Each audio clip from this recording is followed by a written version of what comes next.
Ang pagkuha kay Gordon ay napakabilis, kaya ngayon gusto ng mga kuli na lahat ng deal ay matapos din ng kasing bilis. Gayunpaman, masasabi na halos tapos na ito. Tinanggap na ni Julian Alvarez ang alok ng Barca at kumpleto na ang 5 season na kontrata. Nakumpirma na rin ang personal na kasunduan mula Argentina. Kinumpirma ito ng mga napakamapagkakatiwalaang source, mga mamamahayag na malapit mismo sa manlalaro. Tinanggihan ang 120 milyong euro mula sa PSG. Tinanggihan din ang Arsenal. Pinili niya ang Barca, pero may patibong na naghihintay sa koponan ni Flick na maaaring sumabog ng lahat bago magsimula ang World Cup. 7 kilalang mamamahayag sa buong mundo ang nagkumpirma nito. Sina Fabrizio Romano, Fernando Polo, Gastón Edul, Mateo Moreto, Verónica Pronati, Santiago Valle o Germán Groba ay ilan sa mga mamamahayag na halos kumpirmado na ang balita. Si Julian Alvarez ay magiging manlalaro ng Football Club Barcelona. Mayroon ng personal na kasunduan. Umiiral ang alok na 100 milyon. Nasa mesa na ito ng Atletico de Madrid. At totoo rin na may ibang mamamahayag na itinatanggi pa rin ang balitang ito. Pero sa huli, ang mga may pinakamalaking impluwensya ngayon sa merkado ng mga transfer ay kinukumpirma na oo, pupunta nga si Julian sa Barca.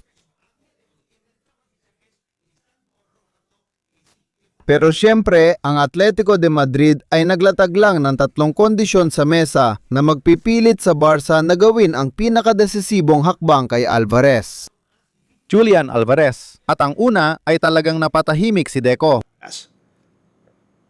Bernardo Silva. Gusto ng Atletico de Madrid na siya ang pangunahing kondisyon para mapakawalan si Julian Alvarez. Ang parehong manlalaro na halos pumirma sa Barca, ilang linggo lang ang nakalipas ay tumanggi sa 18 milyong euro kada taon ng Atletico de Madrid para tanggapin lang ang 4 na milyon sa Barca. Ngayon, ginagamit na siya ng club mula Madrid bilang panukli. Napaka-demonyo ng lohika. Kung papayag ang Barca, mawawala sa kanila si Bernardo. Kung tumanggi sila, maantala ang negosasyon para kay Julian. Isang patibong na ginawa hindi para tanggapin, kundi para manakit, pero may hindi kayang kontrolin ang Atleti. Ang kagustuhan ng isang manlalarong minsan ng tumanggi, at alam nating lahat ang kagustuhan ni Julian. Alam nila sa Barcelona, alam nila sa Madrid, at alam nila sa Argentina. At ang bagong inanunsyo ng Barca tungkol kay Bernardo ay nagbabago ng lahat. Kumpirmado na ng Barcelona na buo na rin ang kasunduan kay Bernardo Silva. Ilang detalye na lang ang natitira. Malapit nang i-anunsyo ito. Kahit kondisyon pa ng Atleti, hindi susuko ang Barca kay Bernardo. Nasabi na namin ito dati at yun na yun. Narito na ang pangalawang kondisyon, ang pinakamasakit sa 3. Ang alam ni Mateo Liman, ang sporting director ng Atletico de Madrid, kung paano ito talaga sasakit. Dahil dati siyang nasa loob ng Barca, ilang taon na ang nakalipas. Kilala niya ang kantera, kilala niya ang mga pangalan. At pumili siya ng isa na si Deco ay tinuturing na isang ganap na hindi pwedeng galawin.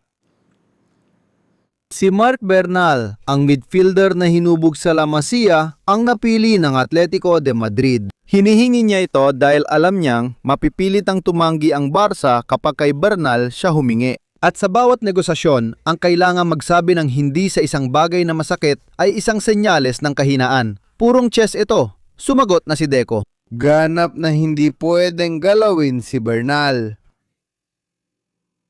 Hindi pwedeng pag-usapan sa anumang sitwasyon, pero dito na papasok ang ikatlong kondisyon. At ito ang may mas malaking posibilidad na tuluyang magsara ng deal kaysa sa iba. Marc Casado. Dito, papayag ang Barca, isa pang produkto ng kanilang akademya, isa pang tunay na tsule sa puso.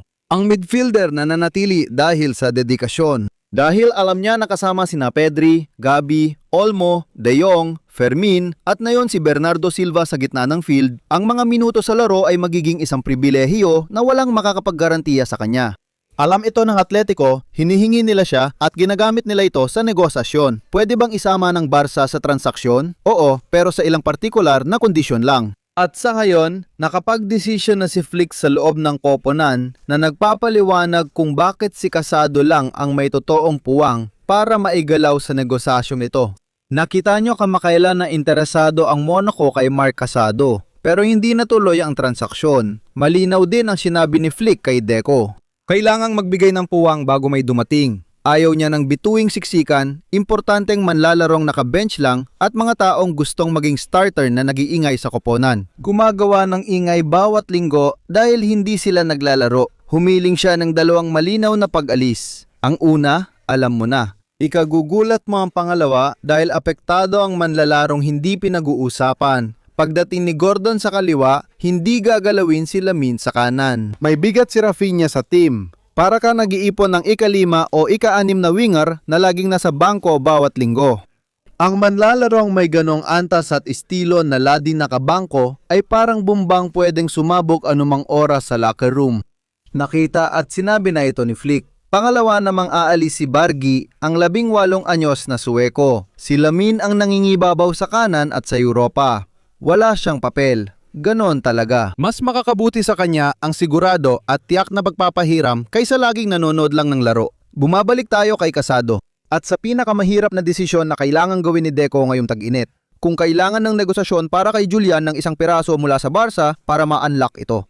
Si Casado lang ang may tunay na puwang, hindi dahil gusto siyang mawala ng Barca. Dahil nababawasan ng espasyo sa midfield kasama si Bernardo Silva. Siya ay homegrown, totoong mahal ang Barca at mahalaga sa locker room.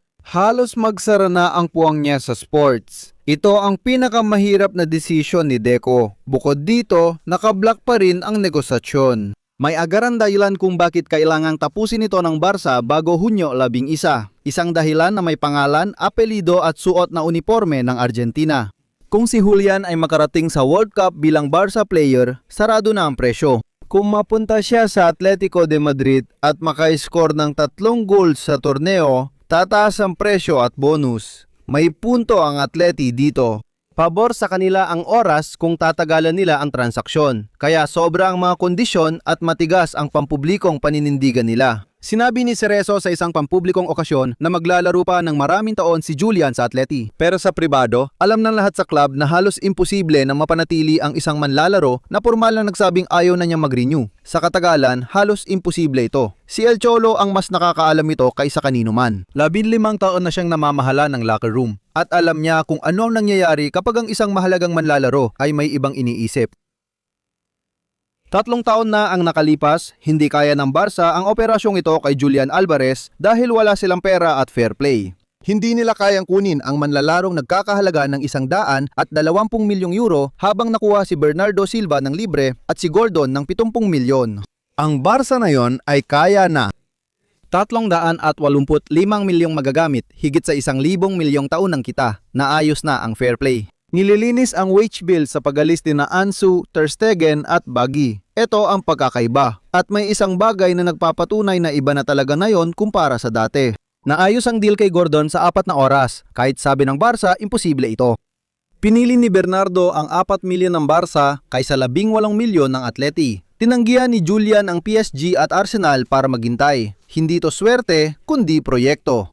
Iyan ang tinatawag na tunay na lakas ng Barca ni Hansi Flick. Ang tanging tanong ay kung darating si Julian Alvarez bago o pagkatapos ng World Cup. Kailangan ng Barca na mangyari ito bago ang World Cup. Alin sa 3 kondisyon ng Atleti ang tatanggapin nila?